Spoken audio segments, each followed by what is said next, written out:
Bien, je vous propose de commencer, puisque ça me revient. Donc, Monsieur le Président du Conseil indépendant de la FAO, puisque vous êtes très présent, Mesdames et Messieurs, donc c'est avec beaucoup de joie que je suis ici pour vous accueillir.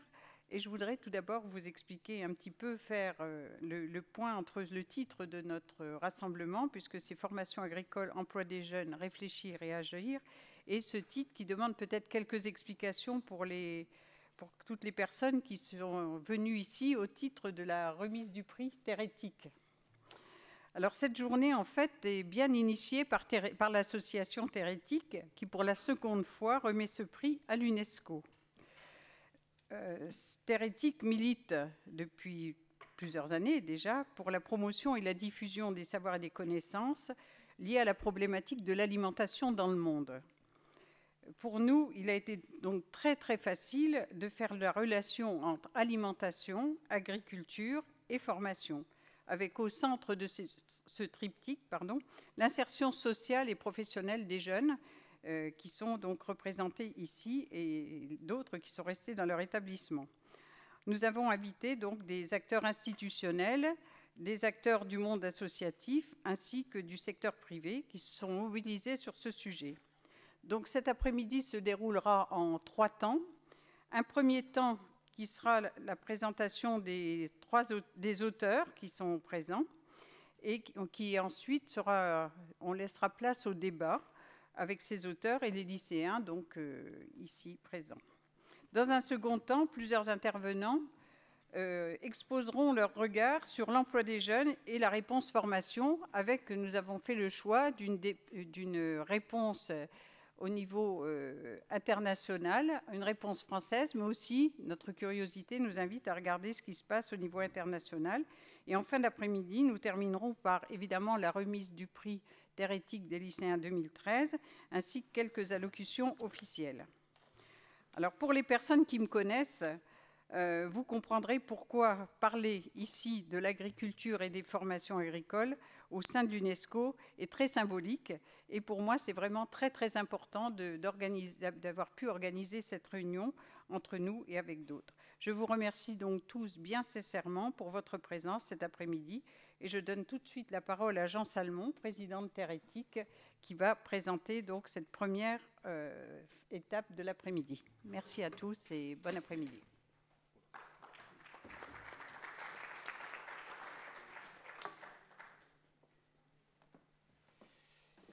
Merci. Bonjour à toutes et à tous. J'aimerais tout d'abord vous remercier de votre présence dans ce cadre prestigieux et remercier encore l'UNESCO de nous accueillir pour cette remise des prix de Terretic et le prix des lycéens 2013. Et je salue à l'occasion M. Bohem Chakroun et je le remercie.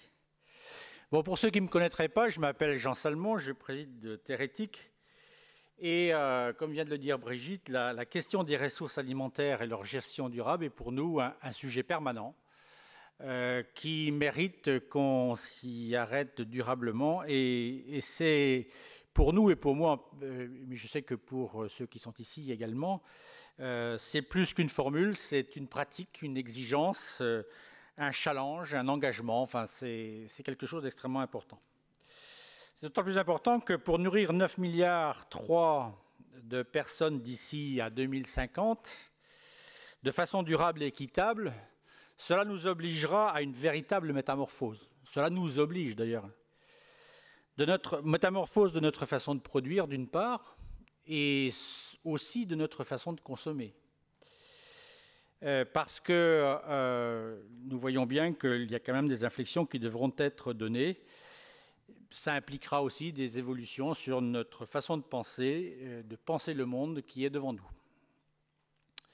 C'est pourquoi Luc Guyot, actuellement président du Conseil de la FAO et qui nous fait l'honneur et l'amitié d'être parmi nous aujourd'hui, Patrice Lepage qui est voilà, et puis moi-même, nous avons fondé Terretic en 2004 et notre ambition était de contribuer à la connaissance, de la modernité sur les questions alimentaires et agricoles, dans un monde qui abrite encore près de 3 milliards de paysans et qui s'est fixé d'ambitieux objectifs de développement.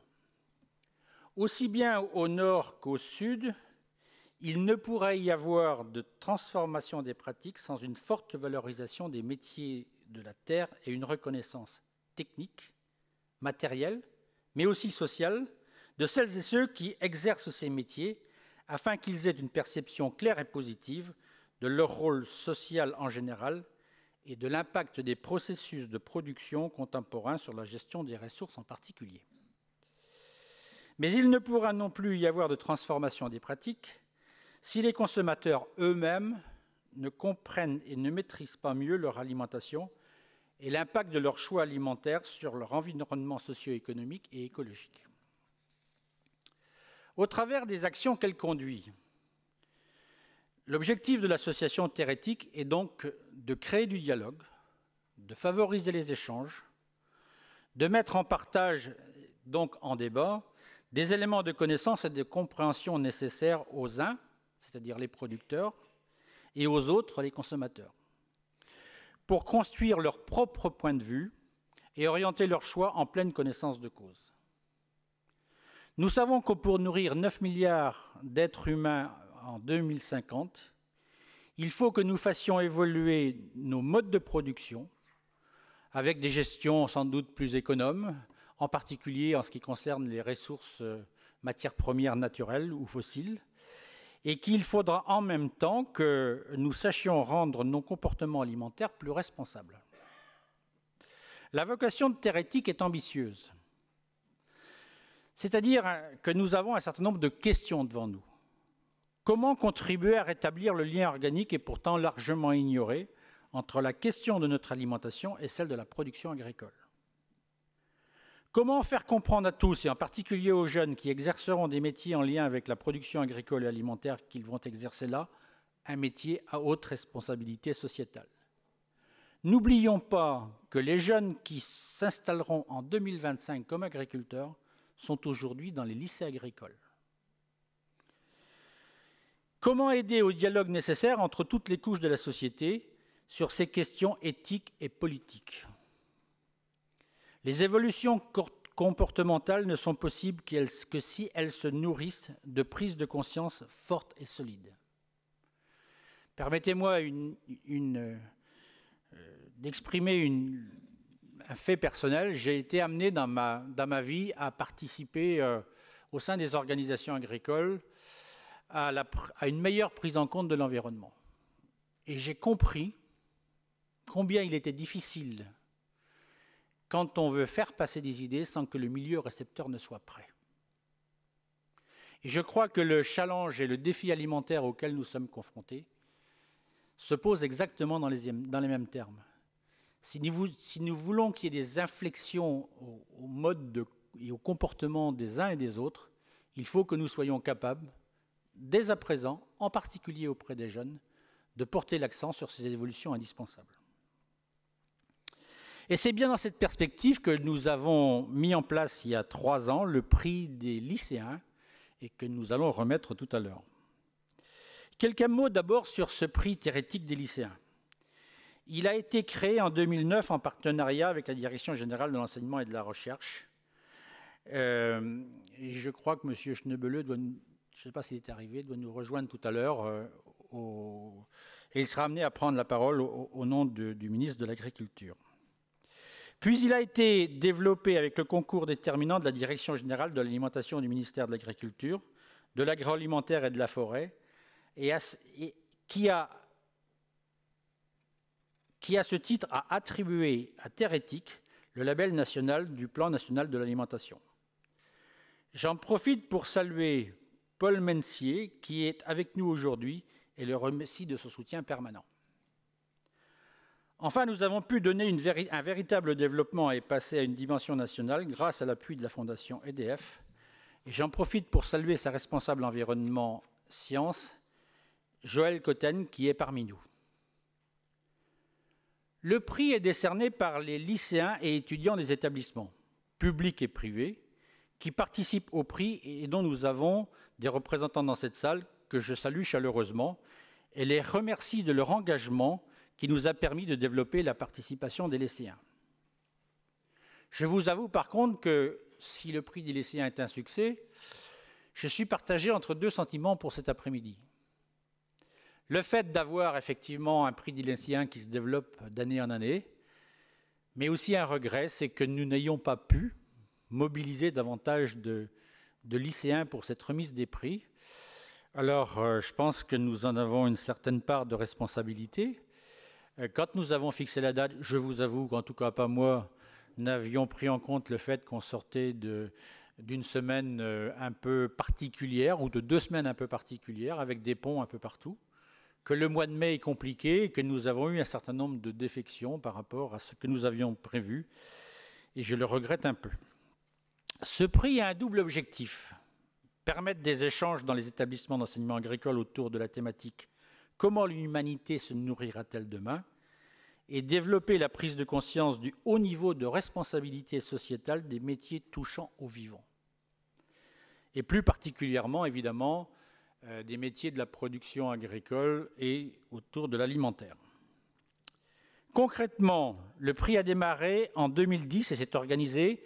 Alors en 2010, il y avait 6 lycées agricoles de la région parisienne. Un certain engouement suscité par le prix auprès des lycéens agricoles ainsi que sa pertinence eu égard aux objectifs fixés. Et avec l'appui de la Fondation EDF en 2012, nous avons pu donner au prix thérétique des lycéens une nouvelle dimension. Si bien qu'aujourd'hui, en 2013, nous sommes passés à 67 établissements et plus de 1500 lycéens ont participé au jury du prix thérétique de cette année. 7 établissements de l'éducation nationale se sont également joints au prix, ce qui est une ouverture intéressante. Et puis, comme on a envie d'élargir un peu nos horizons, 4 départements, régions ou collectivités d'outre-mer ont également rejoint le prix cette année, à savoir la Guadeloupe, la Guyane, la Polynésie française et la Réunion. Voilà, je vais maintenant laisser la parole à Alice pour vous présenter les auteurs nominés cette année et qui ont tous été lus dans les lycées. Merci encore à eux d'être là aujourd'hui parmi nous. Ils se sont rendus disponibles tout au long de ces derniers mois pour dialoguer avec les lycéens qui le souhaitaient et dans le cadre d'un espace dédié sur le site. Voilà, donc merci à tous et je vais maintenant passer la parole à Alice Adjutor qui fait partie de l'équipe de Thérétique et qui a suivi la marche de ce prix. Merci.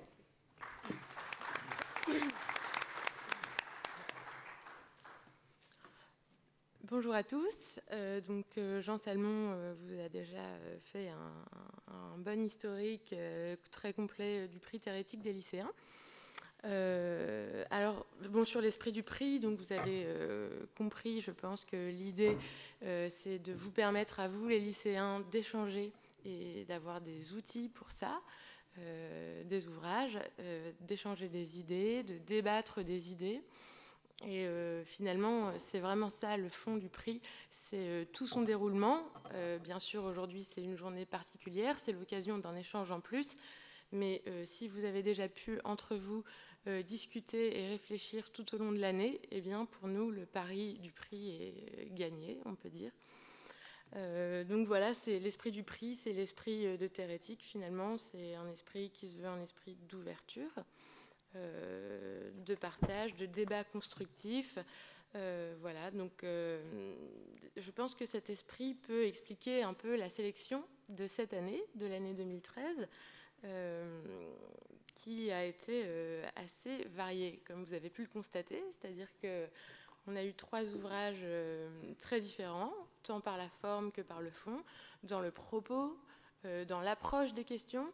Et bien finalement, c'était un petit peu voulu parce que le message derrière cela, c'est que les questions agricoles et alimentaires mondiales, eh ben, elles ne se limitent pas à la question technique, à l'aspect technique, même s'il n'est pas négligeable. Il y a aussi tous les aspects éthiques et toute la réflexion autour du rapport de l'homme au vivant que vous expérimentez au quotidien.